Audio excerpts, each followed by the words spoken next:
जय Hind. YouTube channel बुध पे आपका स्वागत है। आज का टॉपिक है नवंबर महीने का प्रथम सप्ताह का करंट अफेयर्स। नवंबर 2022 का प्रथम सप्ताह का करंट अफेयर। तो चलिए ऑन द पॉइंट बात करते हैं क्वेश्चन नंबर 1 से।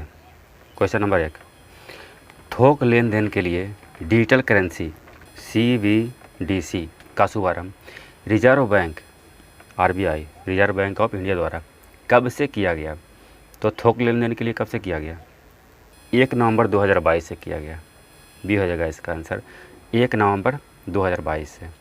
CBDT का फुल फॉर्म हो गया central bank digital currency, central bank digital currency, और इसे जारी करने के लिए घोषणा किया गया था बजट 2022-23 में वित्त मंत्री श्रीमती निर्मला सीतारमण द्वारा किया गया था। तो इसका आंसर हो जाएगा एक का बी, 1 नवंबर 2022 को थोक लेन देन के लिए इसे शुरू किया गया। अगला प्रश्न, हाल ही में सर्वोच्च न्यायालय ने, सुप्रीम कोर्ट ने आर्थिक रूप से पिछड़े वर्ग EWS के आरक्षण की वैधता पर मुहर लगा दी है। कैमे संविधान संशोधन के तहत आरक्षण दिया गया था। तो ये 103वें संविधान संशोधन वर्ष 2019 में आरक्षण दिया गया था। सी हो जाएगा इसका आंसर। और इस आरक्षण के तहत 10% आरक्षण दिया जाएगा आर्थिक रूप से पिछड़े वर्ग EWS इकोनॉमिकली वीकर सेक्शन को। तो सी हो जाएगा 103वें संविधान संशोधन। और 5 न्यायाधीशों के बेंच, जिसमें मुख्य न्यायाधीश UU ललित शामिल थे, जिसके द्वारा यह फैसला दिया गया। अगला प्रश्न है, हाल ही में किसने ग्लाइफोसेट के उपयोग पर प्रतिबंध लगा दिया? तो ग्लाइफोसेट क्या है? एक खरपतवार नाशी है जो खेतों में इसका उपयोग किया जाता है कृषि के क्षेत्र में। कृषि एवं कल्याण मंत्रालय, सी हो जाएगा इसका आंसर। पता चला कि यह स्वास्थ्य पे हानिकारक प्रभाव डाल रहा है, इसलिए इस पर प्रतिबंध लगा दिया गया। सी हो जाएगा इसका आंसर। अगला प्रश्न, टाटा स्टील के पूर्व मैनेजिंग डायरेक्टर जमशेद जे ईरानी का हाल ही में निधन हो गया। इन्हें किस नाम से जाना जाता था? तो इन्हें स्टील मैन ऑफ इंडिया के नाम से जाना जाता था, steel man of India. D हो जाएगा इसका आंसर। अगला प्रश्न, 17वें प्रवासी भारतीय दिवस 17 के मुख्य अतिथि राष्ट्रपति डॉक्टर मोहम्मद अरफान अली होंगे। यह किस देश के राष्ट्रपति हैं? तो गुयाना का। सी हो जाएगा इसका आंसर। और गुयाना है जो दक्षिणी अमेरिका में है, दक्षिणी अमेरिका महादेश में गुयाना राष्ट्र है। और प्रवासी दिवस मनाया जाता है, गांधी जी जब 9 जनवरी 1915 में दक्षिण अफ्रीका से भारत आए थे, उन्हीं के उपलक्ष्य में प्रवासी भारतीय दिवस मनाया जाता है। अगला प्रश्न, IPPB द्वारा भारत का पहला पानी पर तैरने वाला वित्तीय साक्षरता शिविर का आयोजन कहाँ किया गया? तो ये श्रीनगर में किया गया। ये हो जाएगा इसका आंसर, श्रीनगर के डल झील के पास किया गया। और IPPB Indian post payment banks, इसकी स्थापना सितंबर 2018 में किया गया था और इसे संचार मंत्रालय के अधीन स्थापित किया गया था। अगला प्रश्न, उत्तर प्रदेश का चौथा और भारत का 54वां टाइगर रिजर्व में से कौन है? उत्तर प्रदेश का चौथा और भारत का 54वां, ये है रानीपुर टाइगर रिजर्व। ये हो जाएगा इसका आंसर। दुर्गावती टाइगर रिजर्व है जो मध्य प्रदेश में है। रामगढ़ बीजधारी टाइगर रिजर्व है जो राजस्थान में है। और गुरु घासीदास तिमोर पिंगला टाइगर रिजर्व है जो छत्तीसगढ़ में। और ये चारों है जो नया टाइगर रिजर्व है।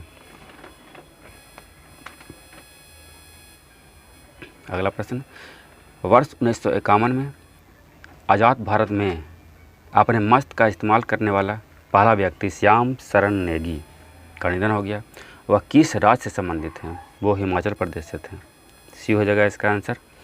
और इनका निधन 106 वर्ष में हुआ है और ये 2 नवंबर 2022 को 34वीं बार मत का प्रयोग किए थे पोस्टल बैलेट द्वारा।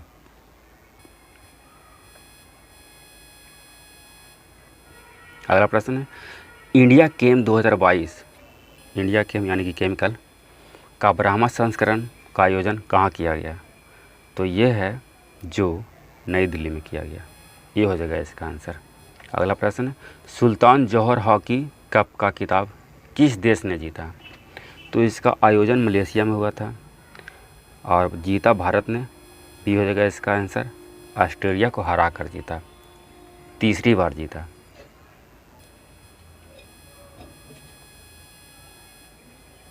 अगला प्रश्न है, भारत के 22वें 22 विधि आयोग के अध्यक्ष किन्हें नियुक्त किया गया? तो ये ऋतुराज अवस्थी को किया गया। ये हो जाएगा इसका आंसर। यह पूर्व हाईकोर्ट के मुख्य न्यायाधीश हैं। राजीव कुमार निर्वाचन आयुक्त हैं, मुख्य निर्वाचन आयुक्त। हाल ही में अडॉप्टेशन गैप रिपोर्ट 2022 किसके द्वारा जारी किया गया? अडॉप्टेशन गैप रिपोर्ट 2022 तो UNDP द्वारा जारी किया। बी हो जाएगा इसका answer. United nation development programme, WTO हो गया, वर्ल्ड ट्रेड ऑर्गेनाइजेशन, WEM हो गया, वर्ल्ड इकोनॉमिक फोरम और विश्व बैंक। बी हो जाएगा इसका आंसर। अगला प्रश्न, 1 नवंबर 2022 को संघाई सहयोग संगठन SCO के राष्ट्र प्रमुखों के परिषद की 21वीं वर्चुअल बैठक में भारत का प्रतिनिधित्व किसने किए? डॉक्टर S जयशंकर ने किए। डी हो जाएगा इसका आंसर। और ये हैं जो विदेश मंत्री हैं भारत के। अगला प्रश्न, संयुक्त राष्ट्र जलवायु परिवर्तन COP27 कॉन्फ्रेंस ऑफ पार्टी 27 शिखर सम्मेलन का आयोजन शर्म अल शेख में आयोजित किया जा रहा है। ये नवंबर 2022 में किया जा रहा है। 6 से 18 नवंबर तक होगा लगता है लगभग। यह कहाँ है? शर्म अल शेख है जो कहाँ है? मिस्र में है। ये हो जाएगा इसका आंसर, मिस्र में। अगला प्रश्न, पहला बायोस्फीयर रिजर्व के लिए अंतर्राष्ट्रीय दिवस कब मनाया गया? पहला बायोस्फीयर रिजर्व 3 नवंबर 2022 को मनाया गया। बी हो जाएगा इसका आंसर। अगला प्रश्न, महिलाओं के फीफा विश्व कप की आगामी संस्करण का आयोजन वर्ष 2023 में कहाँ किया जाएगा? तो ये ऑस्ट्रेलिया और न्यूजीलैंड दोनों में संयुक्त रूप से किया जाएगा। आंसर हो जाएगा ए और बी दोनों। डी हो जाएगा इसका आंसर। ऑस्ट्रेलिया और न्यूजीलैंड दोनों में किया जाएगा। अगला प्रश्न, केंद्रीय वित्त मंत्री ने किस वर्ष के बजट में यह घोषणा की थी कि डिजिटल रुपया चालू किया जाएगा? तो ये वर्ष 2022-23 के बजट में घोषणा किया गया था। सी हो जाएगा इसका आंसर, CBDC। अगला प्रश्न, वर्तमान में कच्चे इस्पात का दुनिया का दूसरा सबसे बड़ा उत्पादक देश कौन है?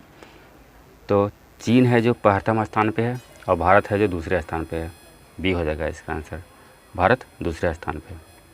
अगला प्रश्न, संघाई सहयोग संगठन SCO के अध्यक्ष के रूप में अग्रे शिखर सम्मेलन की मेज़बानी वर्ष 2023 में कौन करेगा? तो देखिए 2022 में तो उज्बेकिस्तान के समरकंद में हुआ, 23 में भारत में किया जाएगा। डी हो जाएगा इसका आंसर। अगला प्रश्न, 4 से 6 नवंबर तक 15वें urban mobility India UMI urban mobility India conference का आयोजन कहाँ किया जा रहा है? तो ये कोच्चि में किया जा रहा है। ये हो जाएगा इसका आंसर, कोच्चि में। अगला प्रश्न, वेब 3.0 से संबंधित निम्न में से कौन सा कथन सत्य है? वेब 3.0 यह ब्लॉकचेन प्रौद्योगिकी पर आधारित इंटरनेट का तीसरा संस्करण है। सही है ये। यह एक बंद नेटवर्क है। गलत है, यह एक ओपन नेटवर्क है। केवल एक सही है। ये हो जाएगा इसका आंसर। अगला प्रश्न, 4 नवंबर 2022 को गंगा उत्सव नदी महोत्सव 2022 का आयोजन कहाँ किया गया? तो यह है जो दिल्ली में किया गया। बी हो जाएगा इसका आंसर, गंगा उत्सव नदी महोत्सव 4 नवंबर 2022 को दिल्ली के मेजर ध्यानचंद स्टेडियम में इसका आयोजन किया गया। और इसे जल शक्ति मंत्रालय के अंतर्गत राष्ट्रीय स्वच्छ गंगा मिशन NMCG राष्ट्रीय स्वच्छ गंगा मिशन के द्वारा किया गया। अगला प्रश्न, हाल ही में ग्रीन स्टील सुर्खियों में रहा, निम्न में से इससे संबंधित कौन सा कथन सत्य है? देखते हैं। यह जीवाश्म ईंधन के उपयोग के बिना ही इस्पात का निर्माण है। हाँ, ये सही है, जीवाश्म ईंधन का उपयोग इसमें नहीं किया जाएगा। इसे ग्रीन हाउस गैस उत्सर्जन में कमी आएगी। जब जीवाश्म ईंधन का उपयोग नहीं होगा तो ग्रीन हाउस गैस में तो कमी आएगा।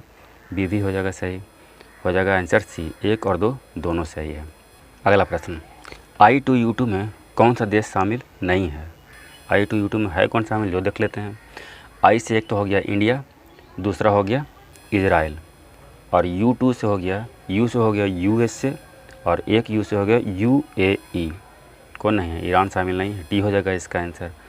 भारत, इजराइल, अमेरिका और संयुक्त अरब अमीरात इसमें शामिल है। और ये हो गया स्टेट का आखिरी प्रश्न। 23वें राष्ट्रमंडल खेलों का आयोजन वर्ष 2026 में 23वें राष्ट्रमंडल खेल का आयोजन विक्टोरिया में किया जाएगा। यह किस देश में स्थित है? विक्टोरिया है जो किस देश में है? तो ये है जो ऑस्ट्रेलिया में है। डी हो जाएगा इसका आंसर। और 22वें राष्ट्रमंडल खेलों का आयोजन वर्ष 2022 में इंग्लैंड के बर्मिंघम में हुआ था। तो ये था कुछ इंपॉर्टेंट क्वेश्चन। अगर वीडियो पसंद आए तो लाइक, सब्सक्राइब और शेयर करना ना भूलें। जय हिंद।